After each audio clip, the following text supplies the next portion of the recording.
എൻ്റെ അതിപരിശുദ്ധമായ നാമം. റോസ് ഫാമിലിയിലെ ഈ ഫേസ്ബുക്ക് പേജിൽ എന്നെ ശ്രദ്ധിക്കുന്ന എല്ലാ പ്രിയപ്പെട്ടവർക്കും കർത്താവായ യേശുക്രിസ്തുവിൻ്റെ നാമത്തിലുള്ള സ്നേഹ വന്ദനത്തെ അറിയിക്കുന്നു. ഇങ്ങനെ തിരുവചനമായിട്ട് നിങ്ങൾക്ക് ഈ ഒരു പേജിൽ വരുവാൻ ദൈവം സഹായിച്ച ആ വലിയ കൃപയ്ക്കായി ഞാൻ ദൈവത്തെ സ്തുതിക്കുകയാണ്. പ്രത്യേകം എന്നെ ക്ഷണിച്ച പ്രിയ സഹോദരി, അതുപോലെ തന്നെ ഈ പേജ് ശ്രദ്ധിക്കുന്ന എല്ലാ പ്രിയപ്പെട്ടവർക്കും ഒരു പ്രാവശ്യം കൂടെ എൻ്റെ സ്നേഹവും വന്ദനവും നന്ദിയും അറിയിക്കുന്നു. എൻ്റെ പേര് സന്തോഷ് ചാലക്കുടി എന്നാണ്. ഞാൻ ഇപ്പോൾ പ്രവർത്തിക്കുന്ന സ്ഥലം പാലക്കാട് ജില്ലയിൽ പട്ടാമ്പി എന്ന് പറയുന്ന സ്ഥലത്തിനടുത്ത് ചാലിശ്ശേരി എന്ന് പറയുന്ന സ്ഥലത്ത് ഞാൻ പ്രവർത്തിക്കുന്നു. അപ്പോൾ തന്നെ എൻ്റെ സ്വദേശം ചാലക്കുടിയാണ്. ഭാര്യയും 3 മക്കളും എനിക്കുണ്ട്. ഇപ്പോൾ ഞങ്ങളുടെ ഇൻഡിപെൻഡൻ്റ് ആയിട്ടാണ് ഞാൻ പ്രവർത്തിക്കുന്നത്. God's plan church God's plan ministry എന്ന് പറയുന്ന ഒരു ചർച്ച്, അതിൻ്റെ പ്രവർത്തനങ്ങൾ ഞങ്ങൾക്കുണ്ട്. ഈ പേജിൽ ഇങ്ങനെ ഒരു അവസരം ലഭിച്ചതിൽ ഒരു പ്രാവശ്യം കൂടെ നന്ദിയുള്ള ഹൃദയത്തോടെ ദൈവത്തെ സ്തുതിക്കുകയും ഇതൊരു പദവിയായിട്ട് ഞാൻ കണക്കാക്കിയാണ്. ഞങ്ങളെ ഓർക്കുമ്പോൾ പ്രാർത്ഥിക്കണമെന്ന് പ്രത്യേകം ഓർപ്പിക്കുന്നു. സ്തോത്രം. ദൈവം അനുഗ്രഹിക്കുമാറാകട്ടെ. ഇന്നത്തെ ചിന്താ വിഷയമായിട്ട് ഞാൻ മുകളിൽ കുറിച്ചിരിക്കുന്നത് പ്രാർത്ഥിക്കുന്നവൻ ഇന്ന് എന്നൊരു വിഷയത്തെയാണ് ആസ്പദമാക്കിയിട്ടാണ് ഞാൻ സംസാരിക്കുന്നത്. നമുക്കറിയാം, കാലഘട്ടം ഒരു വല്ലാത്തൊരു കാലഘട്ടമാണ്. മനുഷ്യക്കുരുതികളുള്ള, മനുഷ്യ സ്നേഹം തണുത്തുപോയ, മാനുഷിക ബന്ധങ്ങളില്ലാത്ത, ഓരോ ദിവസവും വർത്തമാന പത്രങ്ങളിൽ കാണുന്ന വാർത്തകളെല്ലാം തകർച്ചയുടെ വാർത്തകളായിട്ട് നിൽക്കുമ്പോൾ നിരാശരായിട്ടുള്ളൊരു മനുഷ്യൻ്റെ ചിത്രമാണ് നമുക്ക് കാണാനുള്ളത്. നിരാശരാണ്. എന്ത് ചെയ്യണം, എങ്ങനെ മുമ്പോട്ട് ജീവിക്കണം എന്നറിയാതെ ഭാരപ്പെടുന്ന ഒരു അവസ്ഥയിലൂടെ മനുഷ്യൻ കടന്നു പോവുകയാണ്. ഈ ഒരു കാലഘട്ടം, അപ്പോൾ തന്നെ മദ്യവും മയക്കുമരുന്ന് ലഹരിയുടെ ഉപയോഗങ്ങൾ വർദ്ധിച്ചു വന്നുകൊണ്ടിരിക്കുന്നു.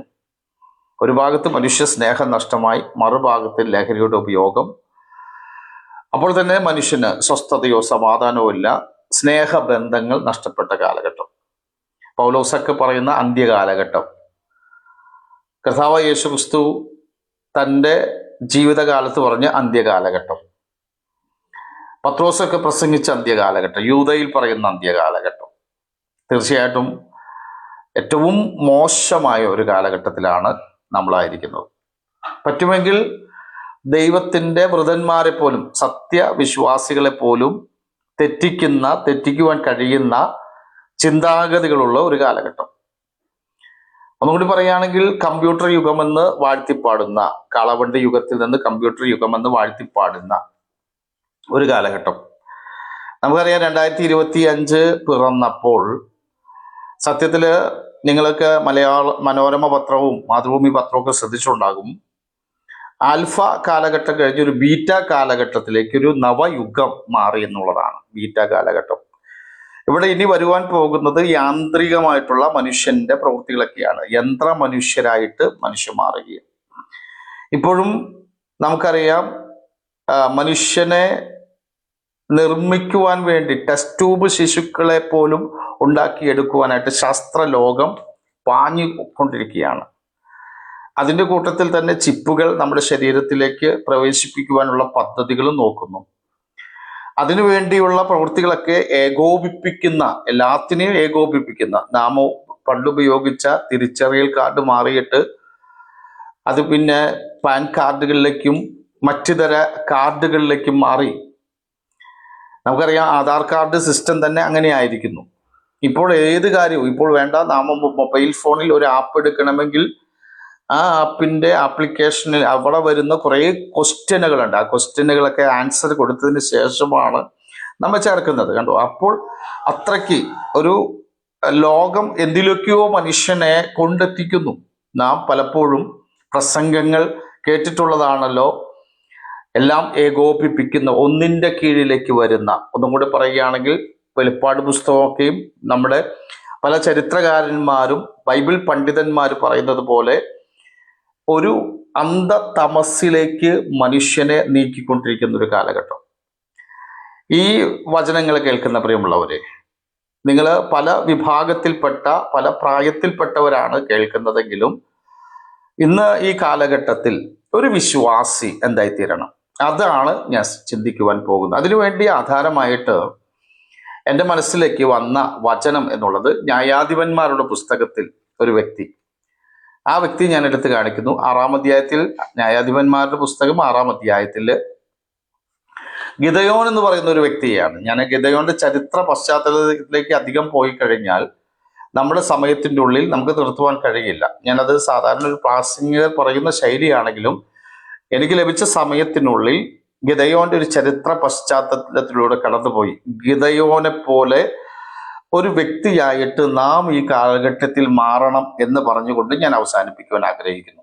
ഒന്ന്, ഈ വചനം പ്രസംഗിക്കുന്നതിന് മുമ്പ് പലപ്പോഴും മടിയും അലസതയും ഒക്കെ മാറ്റിവെച്ച് ദൈവസന്നിധിയിൽ ഇരുന്ന് പ്രാർത്ഥിച്ച് പരമാവധി ദൈവത്തിൽ നിന്ന് ലഭിക്കുന്ന പവർ, ശക്തി പ്രാപിക്കുന്ന ഒരു വ്യക്തിയാണ് ഞാൻ ചെയ്യുന്നത് കൊണ്ട് കൂടെയാണ് നിങ്ങളോട് ഞാൻ ഈ കാര്യം പറയുന്നത്. ദൈവസന്നിധി മുട്ടുമടക്കുകയും പ്രാർത്ഥിക്കുകയും അതുപോലെ തന്നെ ഇന്ന് ഈ കാലഘട്ടത്തിൽ ഏത് തരത്തിലുള്ള ദൈവിക പവർ നമുക്ക് ആവശ്യമാണ്, പവർ പ്രാപിക്കുകയും ആ പവറിൻ്റെ പവർ എൻ്റെ മുൻപിൽ പ്രസംഗം കേൾക്കുവാൻ കടന്നു വരുന്നവരിലേക്ക് ചെല്ലണമെന്ന് ആഗ്രഹിക്കും, ചർച്ചിൽ വരുന്നവരിലേക്ക് ഉണ്ടാകണമെന്ന് ആഗ്രഹിക്കുകയും ചെയ്യുന്ന ഒരു വ്യക്തിയാണ് ഞാൻ.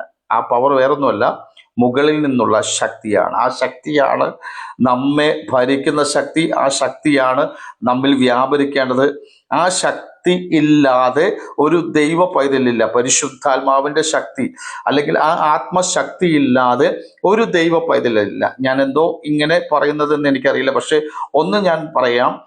പരിശുദ്ധാത്മാവിൻ്റെ ശക്തി പ്രാപിച്ച ആത്മാവിൽ ദൈവത്തെ ആരാധിക്കുന്ന, അന്യഭാഷകളിലൂടെ ദൈവത്തെ സ്തുതിക്കുകയും മഹത്വപ്പെടുത്തുകയും ദൈവത്തിനോട് സംസാരിക്കുകയും ചെയ്യുന്ന വ്യക്തി, ആ വ്യക്തിയാണ് ദൈവത്തിന് ആവശ്യം. ദൈവകൃപ പ്രാപിച്ചുകൊണ്ട് തിരുവചനം വായിക്കുന്ന, പ്രാർത്ഥിക്കുന്ന, ദൈവസന്നിധി മുട്ടുമടക്കുന്ന, കരയുന്ന, നിലവിളിക്കുന്ന, ദൈവത്തിനോട് യാചിക്കുന്ന വ്യക്തിയെയാണ് ദൈവത്തിന് എന്നും അന്നും ഇന്നും എന്നും ആവശ്യം. അങ്ങനെ അല്ലാത്തവരാണെങ്കിൽ ഇന്ന് ഈ വചനം, നിങ്ങൾ എപ്പോഴാണോ ഈ വചനം ഈ പേജിൽ നിങ്ങൾ കേൾക്കുന്നത്, ഈ ഫേസ്ബുക്കിലൂടെ കേൾക്കുന്നത്, ആ സമയത്ത് നിങ്ങളെ ഒന്ന് തിരിഞ്ഞു നോക്കണം. ഞാൻ അങ്ങനെയുള്ള വ്യക്തിയാണോ? അല്ല എങ്കിൽ എന്നിൽ ഭരിക്കുന്നത് മറ്റൊരു ശക്തിയാണെങ്കിൽ ആ ശക്തിയെ മാറ്റിക്കളയാതെ ദൈവമായിട്ട് നമുക്കൊരു ബന്ധമില്ല എന്നുള്ള കാര്യം ഞാൻ തറപ്പിച്ചും ഉറപ്പിച്ചും പറയുന്നു. ദൈവം അനുഗ്രഹിക്കുമാറാട്ടെ. ഗിദയോനെ കുറിച്ച് പഠിക്കുകയാണെങ്കിൽ നമുക്കറിയാം, 6-ാം അധ്യായത്തിന്റെ, ന്യായാധിപന്മാരുടെ പുസ്തകം 6-ാം അധ്യായത്തിന്റെ 1-ാമത്തെ വാക്യം മുതൽ വായിച്ചു വരുമ്പോൾ, ഇസ്രായേൽ ജനം അവർ യഹോവയ്ക്ക് അനിഷ്ടമായത് ചെയ്തു.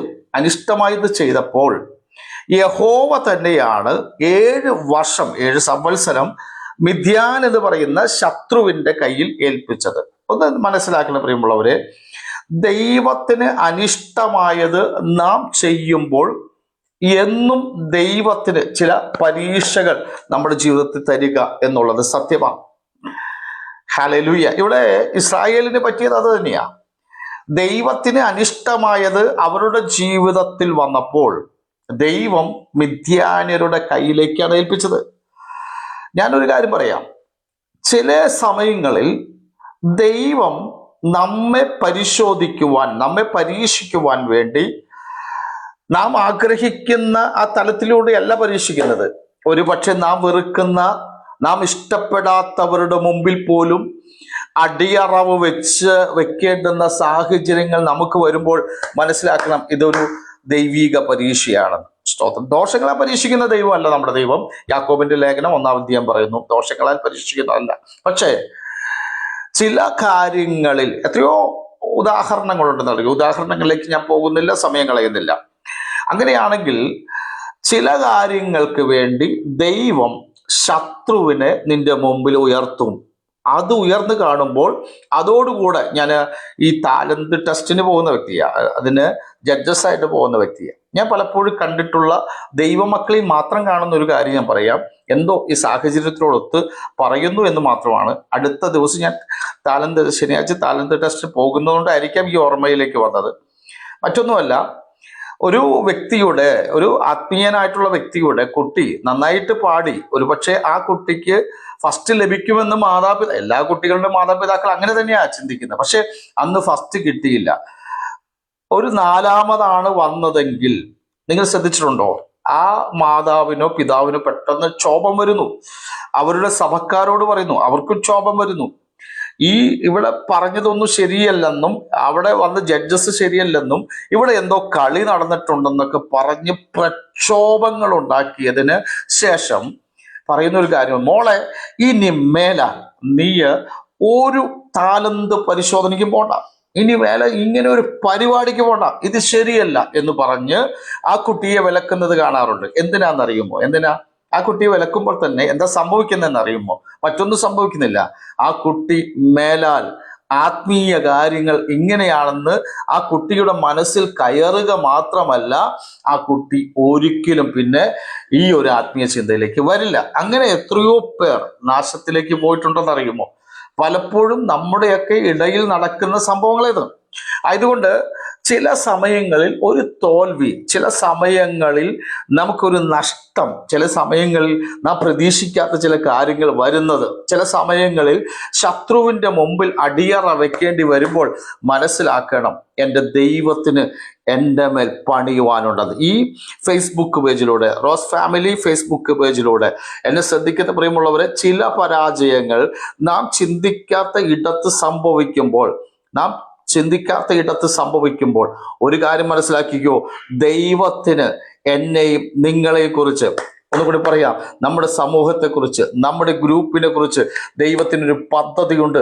അത് മനസ്സിലാക്കുവാൻ കഴിയുന്നവനാണ് യഥാർത്ഥ ദൈവപൈതൽ. അത് മനസ്സിലാക്കിയിട്ട് ആ ഇംഗിതത്തിന് വഴങ്ങുന്ന, അല്ലെങ്കിൽ അതിന് ദൈവം ചെയ്യുന്ന പ്രതിവിധി അതിലേക്ക് മടങ്ങുന്നവനാണ് യഥാർത്ഥ ദൈവപൈതൽ. ഇനി ശ്രദ്ധിച്ചേ, മിദ്യാന്യർ അവർ ശക്തിപ്പെട്ടു, അവരോട് കൂടെ കിഴക്കേ ദേശക്കാർ വന്നു, അവിടെയൊക്കെ വ്യക്തമായി പറയുന്നുണ്ട്.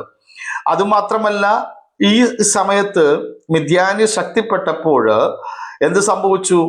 ഇവര് ഗഹരങ്ങളും ഗുഹകളും ദുർഗങ്ങളും ആശ്രയമാക്കി, ശരണമാക്കി. ഇപ്പം സത്യത്തിൽ ഇസ്രായേൽ മക്കൾ ഇരിക്കുന്നത് എവിടെയാ? ഗുഹയ്ക്കകത്താ, ഒരു ദുർഗത്തിനകത്ത്. ആരും കാണുന്നില്ല, പേടിച്ചിരിക്കുക. പെട്ടെന്നൊരു ശബ്ദം പുറത്ത് കേട്ട പേടിയാ. ഇതിന്റെ ഉള്ളിൽ ഇരുന്നിട്ടുള്ള എല്ലാ പ്രകടനവും അവർ നടത്തുന്നുണ്ട്, പക്ഷെ പുറത്തേക്ക് വരുന്നില്ല. ഞാൻ പറയാം, ഗിദെയോന്റെ ചരിത്രം നിങ്ങൾ മുഴുവനും പഠിക്കുമ്പോൾ മനസ്സിലാകും, ദൈവത്തിന് അവിടെ ആവശ്യം ഭയന്ന് മാറിയിരിക്കുന്ന ഒരു സമൂഹത്തെ അല്ല ദൈവത്തിന് ആവശ്യം. അതിൽ നിന്നുകൊണ്ട് പിശാചിന്റെ ശത്രുരാജ്യത്തിന്റെ കയ്യിൽ ഏൽപ്പിക്കുമ്പോൾ തന്നെ അതിനെ എതിരിടുവാൻ കഴിയുന്ന ഒരു സമൂഹമായിട്ട് നാം മാറണമെന്നാണ് ദൈവത്തിന് ആഗ്രഹം. അതുകൊണ്ടല്ലേ കാറ്റും കോളും തിരമാലകളും ശിഷ്യന്മാർ സഞ്ചരിച്ച ആ ബോട്ടിൽ, അവർ സഞ്ചരിച്ച ബോട്ടിൽ ആഞ്ഞടിക്കുമ്പോൾ എന്താ സംഭവിച്ചത്? കർത്താവ് അമരത്ത് കിടന്ന് ഉറങ്ങുകയായിരുന്നു. അവര് വിളിക്കുന്നുണ്ട്, പക്ഷെ യേശു അവിടെ കിടക്കുക. പിന്നെ ഇവര് പഠിച്ച പണി 18 നോക്കുന്നുണ്ട്. ഒന്ന് തിര അടങ്ങാത്ത തിരയുടെ മുമ്പിൽ അവരുടെ വള്ളത്തെ ഒന്ന് സ്റ്റാനായിട്ട് നിർത്താൻ വേണ്ടി അവർ ആഗ്രഹിക്കുന്നുണ്ട്, പക്ഷെ പറ്റുന്നില്ല. നിരാശരായിട്ട് അവർ മാറുകയാണ്. എന്നാൽ ശ്രദ്ധിച്ചോ പ്രിയമുള്ളവരെ, കർത്താവ് എണ്ണീറ്റു, കാറ്റിനെ ശാസിച്ചു. എന്നിട്ട് അടുത്തൊരു ചോദ്യം ചോദിക്കുന്നുണ്ട്, നിങ്ങൾക്ക് ഇനിയും വിശ്വാസമില്ലയോ? കർത്താവ് അവിടെ ആഗ്രഹിച്ചത് ഈ ശിഷ്യന്മാർ തന്നെ ശാസിക്കും, കാറ്റ് നിൽക്കുമെന്നാണ്. പല ഘട്ടങ്ങളിൽ അത് കാണുന്നുണ്ട്. ഒരു കാര്യം മനസ്സിലാക്കിക്കോ, നാം പ്രാർത്ഥിക്കുന്നവരാണെങ്കിൽ, ദൈവവചനം വായിക്കുന്നവരാണെങ്കിൽ, ദൈവസന്നിധി വിശ്വസ്തയോടെ നിൽക്കുന്നതാണെങ്കിൽ, ചില പ്രശ്നങ്ങൾ നമ്മുടെ മുമ്പിൽ വരുമ്പോൾ അതിനെ ശാസിക്കുകയും അതിനെ തകർക്കുവാനും അവയെ അടക്കുവാനും, എത്ര തിരമാല പോലെ ആഞ്ഞടിക്കുന്ന സുനാമിക്ക് തുല്യമായ പ്രശ്നമാണെങ്കിലും അതിനെ ശാസിച്ച് ജയമെടുക്കേണ്ടുന്ന വ്യക്തിയാണ് ഞാനും നീയും എന്നുള്ള കാര്യം വ്യക്തമായിട്ട് ഓർക്കുക. എന്നെ കേൾക്കുന്ന പ്രിയമുള്ളവരെ, വ്യക്തമായിട്ട് മനസ്സിലാക്കുക. നമുക്കെതിരെ വരുന്ന കോളിനെ, തിരമാലകളെ ശാസിച്ചടക്കേണ്ടവരാ. നമ്മളിപ്പോൾ ശാസിക്കാൻ പോകുന്നത് 10 പേരുടെ മുമ്പിൽ വെച്ച് ശാസിക്കും. അവിടെ ഒരു വിടതൽ ഉണ്ടാകണമെന്ന് ആഗ്രഹമില്ല. ഇപ്പൊ അതുമില്ലെന്നേ.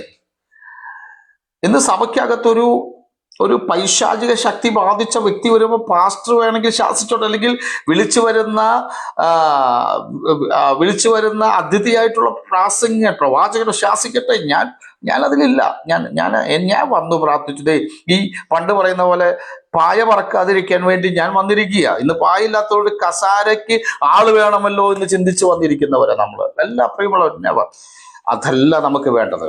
തീർച്ചയായിട്ടും ഈ നാളുകളിൽ ദൈവശക്തി, ദൈവത്തിന്റെ കൃപ പ്രാപിച്ച ദൈവ പൈതലെ, നമ്മെ ദൈവത്തിന് ആവശ്യമുള്ളത് കൊണ്ട് അതേ ആവശ്യമുള്ള ദൈവം നമ്മിൽ തന്നിരിക്കുന്ന അഭിഷേകത്തിന്റെ ശക്തിയാൽ നമ്മളെ നേരെ വരുന്ന ശത്രുവിനെ തകർക്കുവാൻ വേണ്ടി ദൈവം ആഗ്രഹിക്കുന്നുണ്ട്. സ്തോത്രം. ഇവിടെ നോക്ക്, ഗുഹകളും ഗഹരങ്ങളുടെ ഉള്ളിൽ ഒളിച്ചിരിക്കുന്ന സ്തോത്രം ഇസ്രായേൽ മക്കൾ. ഇനി ശ്രദ്ധിച്ചേ, അതിന്റെ താഴെ ഇവര് വന്ന് ഗസാ വരെ നാട്ടിലെ വിളകൾ നശിപ്പിച്ചു അല്ലേ? അവർക്ക് ആഹാരമോ മാടോ കഴുതയോ ഒന്നും ശേഷിപ്പിച്ചില്ല. അവർ കൂട്ടമായി വരും, ഇവരുടെ സകലതും നശിപ്പിച്ചു. ഇവരാകെ കൂടെ അവസാനം പറയുന്നുണ്ട്, മിദ്യാന്യരാൽ ഇസ്രായേൽ ഏറ്റവും ക്ഷയിച്ചു. അവര് ഒല്ലിയായി പോയി, ഭയന്ന്.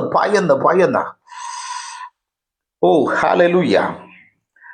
ഈ മെസ്സേജ് കേൾക്കുന്ന ചിലരോട് ഞാൻ പറയട്ടെ, ദൈവഹിതമുള്ളവരെ ഇത് കേൾക്കുള്ളൂ. ദൈവാത്മാവ് പറഞ്ഞു, നീ ക്ഷയിച്ചു പോകാൻ കാരണം ചിലതിനെ നീ ഭയക്കുന്നതല്ലേ, ചിലതിനെ നീ ഭയപ്പെടുകയല്ലേ. എന്തിനാ നീ ഭയപ്പെടുന്നത്? ഗുഹയ്ക്ക് പുറത്തേക്ക് നോക്കുമ്പോ വിദ്യാന്യർ ഓടിക്കൂടുക. അവരുടെ കുതിരകളുടെ കുളമ്പടി ശബ്ദം കേൾക്കുമ്പോഴത്തെ അകത്തേക്ക് വലിയ. ഹല്ലേലൂയ. വ്യക്തമായിട്ട് ദൈവാത്മാവ് പറയുന്നു, അകത്തേക്ക് വലിയുന്ന ആത്മാവിനെ അല്ല നീ പ്രാപിച്ചിരിക്കുന്നത് കേട്ടോ. ദൈവാത്മാവ് ചിലരോട് ദൂത് പറയുകയാണ്. ഹല്ലേലൂയ. ഇത് ശ്രദ്ധിക്കുന്ന ചില വ്യക്തി, ഞാൻ പേരൊന്നും എടുത്ത് പറയുന്നില്ല, കോമൺ ആയിട്ട് പറയുന്നു, ചിലരോട് വ്യക്തമായിട്ട് ദൂത് പറയുന്നു. നിങ്ങൾ ഏറ്റെടുക്കുന്ന തയ്യാറാണെങ്കിൽ അകത്തേക്ക് വലിയുന്ന ശത്രുവിനെ കാണുമ്പോൾ, ശത്രുവിന്റെ കുതിര കുളമ്പടികളെ കാണുമ്പോൾ അകത്തേക്ക് വലിയുന്ന ആത്മാവല്ല നിന്റെ ഉള്ളിൽ, പുറത്തു വന്ന് അതിനെ തകർക്കുന്ന ആത്മാവാണ്. എത്ര പേർ അത് സ്വീകരിക്കാൻ തയ്യാറാണ്? സ്തോത്രം. ഇന്ന് നാം ക്ഷയിച്ചിരിക്കുക അല്ലേ? 2 കന്യാസ്ത്രീകളെ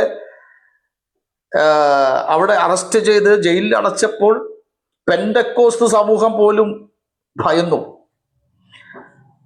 പെന്തക്കോസ്ത് സമൂഹം കഴിഞ്ഞിടയ്ക്ക് കൊടിയും പിടിച്ച് പുറത്തിറങ്ങിയത് ഞാൻ മനസ്സിലാക്കിയത് കന്യാസ്ത്രീകൾ അവിടെ അറസ്റ്റ് ചെയ്തപ്പോൾ. അതിനു മുമ്പ് എത്രയോ ദൈവദാസന്മാരെ അറസ്റ്റ് ചെയ്തു, നമ്മളൊന്നും ഇറങ്ങിയില്ലല്ലോ. പെന്തക്കോസ്ത് സമൂഹത്തിനും, ഞാൻ ഈ ചാനലിൽ പറയാൻ പാടുണ്ടോ എന്ന് എനിക്കറിയില്ല, പക്ഷെ ദൈവാത്മാവ് ഓർപ്പിച്ചത് കൊണ്ട് ഞാൻ ഇന്ന് വരെ പറയാത്ത ചില കാര്യങ്ങൾ പറയട്ടെ. ഹല്ലേലൂയ.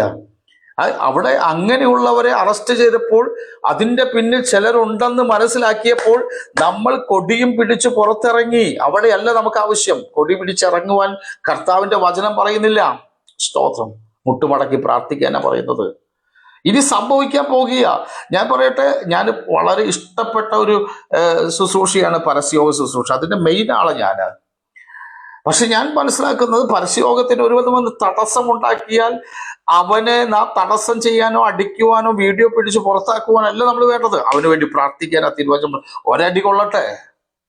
കാരണം ഇനി പീഡനത്തിന്റെ കാലഘട്ടത്തിലേക്ക് നമ്മൾ വരുന്നത്. സ്തോത്രം. ഞാൻ എൻ്റെ വിഷയമല്ല, ഞാനത് മാറ്റി വെക്കുകയാണ്. ശ്രദ്ധിച്ചേ, അവിടെ ഇസ്രായേൽ മക്കൾ മിദ്യാന്യരാൽ ക്ഷയിച്ചു പോയി. എന്നവർക്ക് ശക്തിയില്ലെന്നേ, പവറില്ലെന്നേ. പലരും പറയുന്നത് കേട്ടിട്ടുണ്ട്, ഞങ്ങളുടെ കൂടെ മന്ത്രിമാരുണ്ട്, അഡ്വക്കേറ്റുമാരുണ്ട്, ധൈര്യമായിട്ട് ഈ ടീമിൽ ചേർന്നോ, ആ ടീമിൽ ചേർന്നോ. സോറി പ്രിയമുള്ളവർ, അതല്ല. നിങ്ങൾ ക്രിസ്തുവിന്റെ ടീമിൽ ചേരുക.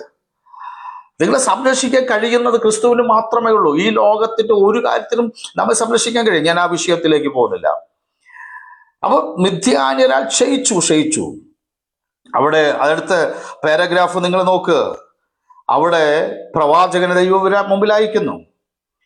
അതിന് പ്രതിവിധി അവരോട് പറയുന്നു. സ്തോത്രം. പ്രതിവിധി പറഞ്ഞിട്ട് അടുത്ത ദൂതനെ ദൈവം അയക്കുന്നുണ്ട്. സ്തോത്രം. നിങ്ങൾ താഴേക്കുള്ളത് പ്രതിവിധി നിങ്ങൾ വായിച്ചതിന് ശേഷം, ഹല്ലേലൂയ, അവിടെ എന്താണ് കാരണമെന്ന് പറഞ്ഞ് പ്രതിവിധി പറഞ്ഞതിന് ശേഷം അവിടെ ഒരു ദൂതൻ വന്നു നോക്കുമ്പോൾ ഗിദയോൻ എന്ന് പറയുന്ന വ്യക്തിയെ കാണുവാൻ കഴിയുന്നുണ്ട്. കോതമ്പ് മിദ്യാന്യരുടെ കയ്യിൽ പെടാതിരിക്കാനായിട്ട് മുന്തിരിച്ചക്കിനരികെ വെച്ച് മെതിക്കുകയായിരുന്നു. എനിക്ക് വളരെ ഇഷ്ടപ്പെട്ടു. ഗിദയോൻ ചെയ്ത കാര്യം, അന്ന് മുന്തിരിയുടെ വിളവിന്റെ കാലഘട്ടമല്ല, അതിനെ ചക്കിലിട്ട് മെതിക്കേണ്ടുന്ന കാലഘട്ടമല്ല, പക്ഷെ കോതമ്പ് കൊണ്ടുവന്നിട്ട് താൻ അവിടെ മെതിക്കുക. എൻ്റെ ഒരു ചിന്ത, നിങ്ങളിത് ഞാൻ ഈ പറയുന്ന കാര്യങ്ങൾ ഇന്നത്തെ ഈ ചിന്തയായിട്ട് തന്നെ, നിങ്ങൾ കേൾക്കുന്ന സമയത്ത് ചിന്തയായിട്ട് തന്നെ മനസ്സിലാക്കണേ. കോതമ്പ് ഇവന് കിട്ടിയത് എവിടെന്നാ? ആ മിദ്യാന്യൻ നശിപ്പിച്ച വിള രാത്രി സമയങ്ങളിൽ കടന്നു ചെന്ന് പിറക്കി കൊണ്ടുവന്ന് ഇവിടെ ഹല്ലേലൂയ കോതമ്പ് മുന്തിരി ചക്കിന്റെ അടുക്കൽ അവൻ മെതിക്കുകയായിരുന്നു. അവന് ശത്രുക്കൾ അവിടെ ഉള്ളപ്പോഴും കോതമ്പ് വെറുക്കുവാനുള്ള ചിന്ത അവനുണ്ടായെങ്കിൽ അവൻ്റെ ഉള്ളിൽ വ്യാപരിക്കുന്ന ശക്തിക്ക് പ്രത്യേകത ഉണ്ടായിരുന്നു. എല്ലാവരും ഒളിച്ച് അകത്തിരിക്കുമ്പോൾ പ്രൈസ് ദി ലോർഡ് കോതമ്പ് കൊണ്ടുവന്ന് മുന്തിരിച്ചക്കിന്റെ അടുക്കൽ കൊണ്ടുവന്ന് മെതിക്കണമെങ്കിൽ ഗിദയോന്റെ ഉള്ളിൽ ആത്മശക്തി വേറെയാ. ഹല്ലേലൂയ. വലിയ മുന്തിരിച്ചക്ക, നമുക്കറിയാം പഴയ കാലഘട്ടത്തിലെ മുന്തിരിച്ചക്കകൾ നിങ്ങൾ ശ്രദ്ധിച്ചിട്ടുണ്ടാകാം, ചരിത്ര പുസ്തകങ്ങളൊക്കെ നമുക്കത് കാണാം. എന്നാൽ അതിൻ്റെ അടുക്കൽ കൊണ്ടുവന്ന് രാത്രി പിറക്കി, എൻ്റെ ചിന്ത പറയും, രാത്രി പിറക്കി അവർ നശിപ്പിച്ച് ചിതറിക്കിടന്ന ആ കോതമ്പ് മണി, ആ കോതമ്പിന്റെ തൈകൾ, അത് ഫലമുള്ള അത് കൊണ്ടുവന്ന് ഹല്ലേലൂയ ആ ഫലങ്ങൾ കൊണ്ടുവന്ന് ഈ മുന്തിരിച്ചക്കിന്റെ മുൻപിൽ വെച്ചുകൊണ്ട്, അതിന്റെ പിന്നിൽ വെച്ചുകൊണ്ട് ആരും അറിയാതെ മെതിക്കണമെങ്കിൽ ഹല്ലേലൂയ ഗിദയോന്റെ ഉള്ളിൽ വ്യാപരിക്കുന്ന ശക്തി ഈ കാലഘട്ടത്തിലെ ശക്തിയാണ്. സ്തോത്രം. Price the Lord. ഞാൻ ആ ഒരു വാക്ക് പറഞ്ഞ് അവസാനിപ്പിക്കാം. പ്രിയമുള്ളവരെ, കാലഘട്ടം മാറുമ്പോൾ, ഭയം നോടിക്കൊണ്ട് പലരുമായിരിക്കുമ്പോൾ, പലരും ചർച്ചും പൂട്ടി ആ വടക്കേ ദേശത്തുനിന്ന് ഇങ്ങോട്ട് പോന്നിരിക്കുകയാണ്. എങ്ങനെ പാസ്റ്ററെ പ്രവർത്തിക്കാൻ കഴിയും? ഇവിടെ പല ഞാൻ പേര് പറയുന്നില്ല, പല സംഘടനകളും, മന്ത്രിമാരെ സ്വാധീനിക്കുന്ന പല സംഘടനകളും നമുക്കിവിടെ കൂണുപോലെ മുളച്ചു വന്നിരിക്കുക. അവരുടെയൊക്കെ മീറ്റിംഗിൽ സംബന്ധിക്കുകയാണ് പറയും, ഇന്ന മന്ത്രി നമ്മുടെ കൂടെയുണ്ട്, ഇന്ന അഡ്വക്കേറ്റ് ഉണ്ട്, പട്ടാളമുണ്ട്, പോലീസുണ്ട്, നിങ്ങൾ ഭാരപ്പെടേണ്ട, എന്തു വന്നാലും ഞങ്ങൾ ചോദിക്കും. അങ്ങനെ പറയുന്ന സംഘടനകൾ ഇവിടെ മുളച്ചു വരുമ്പോൾ ഹല്ലേലൂയ ഭയന്ന് ഗുഹയ്ക്കകത്തിരിക്കുന്ന ഇസ്രായേൽ മക്കളായിട്ട് ഒരു ഭാഗം ഇരിക്കുമ്പോൾ ഹല്ലേലൂയ അതിൻ്റെ മധ്യത്തിൽ ദൈവം തന്നിരിക്കുന്ന കാഴ്ചപ്പാടോടുകൂടെ ഹല്ലേലൂയ ഒരു പക്ഷെ രഹസ്യത്തിലെങ്കിൽ രഹസ്യത്തില്, പരസ്യമായിട്ടാണെങ്കിൽ പരസ്യമായിട്ടാണെങ്കിലും ദൈവം തന്ന കാഴ്ചപ്പാടോടുകൂടെ മറ്റൊന്നിനെ നോക്കാതെ, മറ്റൊന്നിനെ ഭയപ്പെടാതെ പുറത്തേക്കിറങ്ങി ചിലത് ചെയ്യുന്ന ഗിദയോന്മാരെ നമുക്ക് ആവശ്യമുണ്ട്. ഈ റോസ് ഫാമിലിയിൽ ഈ വചനം കേൾക്കുന്ന ദൈവമക്കളോട് ഹല്ലേലൂയ, ഇതിന്റെ സംഘാടകരോട്, ഇതിന്റെ അഡ്മിന്മാരോട് ഹല്ലേലൂയ വ്യക്തമായിട്ട് വിളിച്ചു പറയട്ടെ. ഹല്ലേലൂയ ഒരു പക്ഷേ എവിടെയോ ചെതറിക്കിടക്കുന്ന, ശത്രുവിന്റെ കയ്യിൽ നിന്ന് നഷ്ടമായി ചെതറിക്കിടക്കുന്ന ചില ഹല്ലേലൂയ ഗോതമ്പിന്റെ അതിന്റെ നാമ്പുകൾ, പ്രീസലോ അതിന്റെ കുലകൾ, ഗോതമ്പിന്റെ കുലകൾ ഹല്ലേലൂയ എവിടെയോ കിടക്കുന്നുണ്ട്. അതിനെ ശത്രു കാണാതെ പോയി പിറക്കിക്കൊണ്ടുവന്ന് ഹല്ലേലൂയ ആരും കാണാതെ ഗോതമ്പ് ഹല്ലേലൂയ മുന്തിരിച്ചക്കിന്റെ അടുക്കൽ വെച്ച് അതിനെ മെതിക്കുന്ന ഗിദയോന്മാരെയാണ് നമുക്ക് ആവശ്യം. രാത്രികാലങ്ങളിൽ പേരെഴുതി വെച്ച് പ്രാർത്ഥിക്കുന്ന ചില വ്യക്തികൾക്ക് വേണ്ടി കണ്ണുനീരൊഴുക്കുന്ന, രഹസ്യത്തിലാണെങ്കിലും അവർ പോലും അറിയാതെയാണെങ്കിലും അവർക്ക് വേണ്ടി ശക്തമായി നിൽക്കുന്ന, അവരെ പോയി കാണുമ്പോഴും ഹൃദയത്തിൻ്റെ ഉള്ളിൽ ഇവനൊരു ദൈവ പൈതലാകണമെന്ന് ആഗ്രഹിച്ച് പ്രാർത്ഥിക്കുന്ന ഹല്ലേലൂയ ഗിദയോന്മാരെയാ നമുക്ക് ആവശ്യം. Price the Lord. അവരെ അന്വേഷിച്ച ദൈവം തന്റെ ദൂതനെ അയക്കുന്നത്. അങ്ങനെയാണെങ്കിൽ ഇന്ന് ഈ വചനം കേൾക്കുന്ന പ്രിയമുള്ളവരെ, നിങ്ങളെ ദൈവത്തിന് ആവശ്യമുണ്ട്. ഒരുപക്ഷെ നിങ്ങൾ ചെയ്യുന്ന പ്രവൃത്തി ആരും കാണുന്നില്ലായിരിക്കാം. ഒരുപക്ഷെ ഇസ്രായേൽ മക്കൾ പോലും, അവരോട് കൂടെയുള്ളവർ, ഗിദയോന്റെ മാതാവും പിതാവും അറിയുന്നില്ല.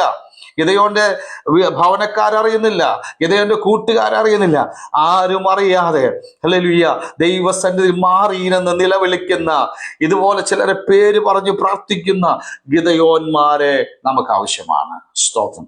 അങ്ങനെയുള്ളവരെ ദൈവം സന്ദർശിക്കൂ. അവന് കുറെ ചോദ്യങ്ങൾ ചോദിക്കുന്നുണ്ട്, പക്ഷേ അവനോട് പറയുന്നത് ഈ ബലത്തോടെ പോകുക.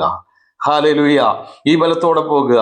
അവിടെ ഗിദെയോനെ പറയുന്ന ഒരു പേരുണ്ട്. ഞാൻ അതൊക്കെ നമുക്ക് പലപ്പോഴും കേട്ടിട്ടുള്ളതായതുകൊണ്ട് ഒറ്റ വാക്കിൽ പറയട്ടെ, പരാക്രമശാലിയെ. ഞാൻ എൻ്റെ വാക്കുകളെ ഇവിടെ അവസാനിപ്പിക്കുവാൻ വേണ്ടി ആഗ്രഹിക്കുകയാണ്. ഇന്ന് ഈ വചനം നിങ്ങൾ എപ്പോഴാണ് ഇത് കേൾക്കുന്നതെന്ന് എനിക്കറിയില്ല, എവിടെ ഇരുന്നാ കേൾക്കുന്നതെന്ന് അറിയില്ല. പക്ഷേ ഹല്ലേലൂയ, ഇന്ന് ഈ കാലഘട്ടത്തിൽ ഗിദെയോനെ പോലെ ചിലർക്ക് വേണ്ടി പ്രാർത്ഥിക്കുന്ന, ഇടിവിൽ നിൽക്കുന്ന, ചിലതിനെ പെറുക്കിക്കൊണ്ടുവന്ന് ആരും കാണാതെ മെതിക്കുന്ന, ഹല്ലേലൂയ, ആരും കാണാതെ അവയ്ക്ക് വേണ്ടി ശക്തമായി ഇടിവിൽ നിൽക്കുന്ന, ആരും കാണാതെ ഹല്ലേലൂയ രഹസ്യത്തിലാണെങ്കിൽ രഹസ്യത്തിൽ ഇടിവിൽ നിൽക്കുന്ന ഗിദെയോനെ ഈ കാലഘട്ടത്തിൽ ആവശ്യമുണ്ട്. മദ്യപിക്കുന്ന ഒരു വ്യക്തിയുടെ അടുക്കൽ ചെന്ന് സുവിശേഷം പറഞ്ഞാൽ അയാൾ കേൾക്കണമെന്നില്ല. MDMA എന്ന് പറയുന്ന മാരക ലഹരി ഉപയോഗിക്കുന്ന വ്യക്തിയുടെ മുമ്പിൽ പരസ്യവും ഞാൻ പ്രസംഗിക്കുന്ന ആളാണ്, പക്ഷെ അതുകൊണ്ടൊന്നും കേൾക്കണമെന്നില്ല. ചിലർ കേൾക്കുന്നുണ്ട്, ഇല്ലെന്ന് ഞാൻ പറയുന്നില്ല, ഫലങ്ങളുണ്ട്, ഫലമില്ലെന്ന് പറയുന്നില്ല. പക്ഷെ അതിനേക്കാൾ അപ്പുറമായിട്ട് അവർക്ക് വേണ്ടി ഇടിവിൽ നിൽക്കുന്ന ഗിദെയോനുണ്ടോ? സഭാ സംഘടന വ്യത്യാസമില്ലാതെ ധൈര്യമായിട്ട് മുന്നോട്ട് ഇറങ്ങി പ്രവർത്തിക്കാൻ കഴിയുന്നവരുണ്ടോ? ഗിദെയോനൊരു പാസ്റ്റർ അല്ല, ഗിദെയോനൊരു ഒരു ഒരു സാധാ വ്യക്തിയാ. പക്ഷെ അവൻ മറ്റൊന്നും നോക്കിയില്ല. അവന്റെ പരമ്പരയോ പാരമ്പര്യമോ അവന്റെ സഭയോ അവനായിരിക്കുന്ന അവസ്ഥയൊന്നും നോക്കിയില്ല. അവൻ വ്യത്യസ്ത രീതിയിൽ അവന്റെ പ്രവൃത്തികൾ ചെയ്യുവാനായിട്ട് വന്നു.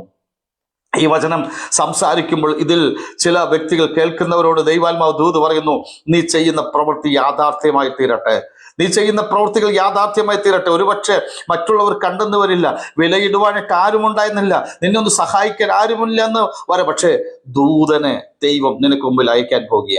ഞാൻ ഈ വചനം സംസാരിക്കുമ്പോൾ തന്നെ വ്യക്തമായിട്ട് ചിലരോട് ദൈവാത്മാവ് ദൂതനെ പറയുന്നു, നിനക്ക് മുമ്പിൽ ചില ദൂതനെ അയക്കാൻ പോകുക, നിന്റെ പേര് മാറ്റുവാൻ പോകുക, നീ ഒരു പരാക്രമശാലിയായി മാറുവാൻ പോകുക, നീ ഒരു ബലം പ്രാപിച്ചവനായി പോകുക, നീ ഒരു ശക്തി പ്രാപിക്കുവാൻ പോകുക.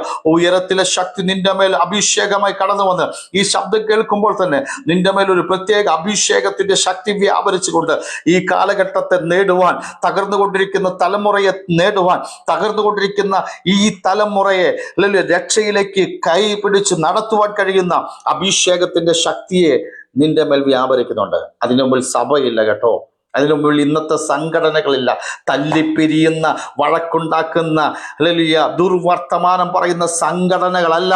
അതിനു മുമ്പിൽ നീ വ്യക്തിപരമായിട്ടൊരു സ്റ്റെപ്പ് വെക്കുവാൻ തയ്യാറാണെങ്കിൽ നിന്റെ മുമ്പിൽ ദൈവം ചിലരെ കൊണ്ടുവരുവാൻ പോകുക. ദൂതനെ ആദ്യം അയക്കുന്നു, നിന്റെ മേൽ ഒരു അഭിഷേകം തരുന്നു, നിന്റെ അടുക്കിലേക്ക് ദൈവം ചിലരെ കൊണ്ടുവരുന്നു. അപ്പോൾ ഇന്ന് ഈ കാലഘട്ടത്തിലെ യഥാർത്ഥ സുവിശേഷകനായി, യഥാർത്ഥ ദൈവ പൈതലായി, യഥാർത്ഥ ദൈവം ആഗ്രഹിക്കുന്ന യഥാർത്ഥ ശിഷ്യനായിട്ട് നീ മാർഗം മാത്രമല്ല, കർത്താവിൻ്റെ വരവെങ്കിൽ, കർത്താവിൻ്റെ വരവിൻ്റെ ലക്ഷണം കാണുന്ന പ്രിയമുള്ളവരെ, ഈ കർത്താവിൻ്റെ വരവെങ്കിൽ നിങ്ങൾ ചേർക്കപ്പെടും, കർത്താവിനോടുകൂടെ പറന്നു പോകാം. ആ പ്രത്യാശയോടെ നമുക്ക് ജീവിക്കുവാൻ കഴിയട്ടെ.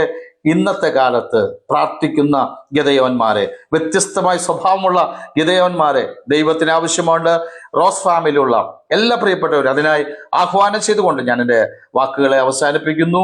ഇങ്ങനെ ഒരു സാഹചര്യം ഒരുക്കി തന്ന ഈ പേജ് നമുക്ക് വേണ്ടി ഒരുക്കിയ പ്രിയ സഹോദരിയോടും കുടുംബത്തോടും അതുപോലെ തന്നെ ഇത് കേൾക്കുന്ന എല്ലാ പ്രിയപ്പെട്ടവരോടും അഡ്മിൻസിനോടും എൻ്റെ നന്ദി അറിയിക്കുന്നു. ഞങ്ങൾക്ക് വേണ്ടി പ്രാർത്ഥിക്കണം. ദൈവം എല്ലാവരെയും അനുഗ്രഹിക്കുമാറട്ടെ. God bless you. Praise the Lord.